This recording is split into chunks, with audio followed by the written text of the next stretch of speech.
అయ్యో office time అయిపోతుంది. Rubber band ఎక్కడ చచ్చిందో ఏంటో, ఎక్కడ చచ్చింది రబ్బర్ బ్యాండ్ అసలు. దున్న పోతులు అలా పక్కన నిలబడి చూడకపోతే నీకోసమేగా వెతుకుతున్నాను, ఇక్కడే ఉన్నాను అని చెప్పి చావచ్చుగా. నోరేమైంది? నేనెందుకు చెప్పాలి నీకు? ఒక్కరోజైనా నన్ను కరెక్ట్ ప్లేస్ లో పెట్టుకున్నావా? ఒకరోజు వాషింగ్ మిషన్ లో ఉంటాను, ఒకరోజు ఫ్రిడ్జ్ లో ఉంటాను, ఒకరోజు టీవీ వెనకలు ఉంటాను, ఒకరోజు సోఫా కింద ఉంటాను, ఒకరోజు అయితే ఏకంగా డస్ట్బిన్ లో ఉంటాను. ఇవన్నీ చాలదన్నట్టు మొన్న మీ అమ్మ పోపుల పెట్టెలో కనపడితే నా తిట్లు తిట్టింది, నిన్ను కాదు నన్ను. అయ్యో ఏదో ఆఫీస్ టెన్షన్ లో ఏదో ఒక మాట అన్నాను. అబ్బా సారీ బా, క్షమించు ప్లీజ్. అయినా నీకు నేనంటే మొదటి నుంచి చిన్న చూపేలే. Lipstick, eyeliner, eyelashes, makeup powder అన్నిటిని షాప్ లో కొనుక్కొచ్చుకున్న వాటిని అన్నింటిమో ఒక డబ్బాలు వేసి భద్రంగా బీరువాలో పెట్టుకుంటావు. అదే నన్ను రోడ్ సైడ్ కొనుక్కొచ్చుకున్నాననే కదా ఇలా తీసి ఎక్కడ పడితే అక్కడ పారేస్తావు. ఫుట్పాత్ దాన్ని అంటే నీకు కూడా విలువ లేకుండా పోయింది.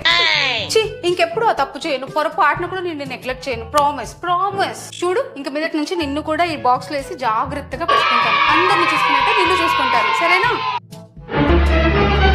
అబ్బో ఎండలు అసలు ఎండలు చచ్చిపోయి రబ్బర్ బండ్ ఒకటి వేడికి చిరాకు. అసలు ఇంకొకసారి నీ గనుక నేను దొరికాను అనుకో, నా చెప్పుతో నన్నే కొట్టు. ఛీ పాపిష్టిదానా.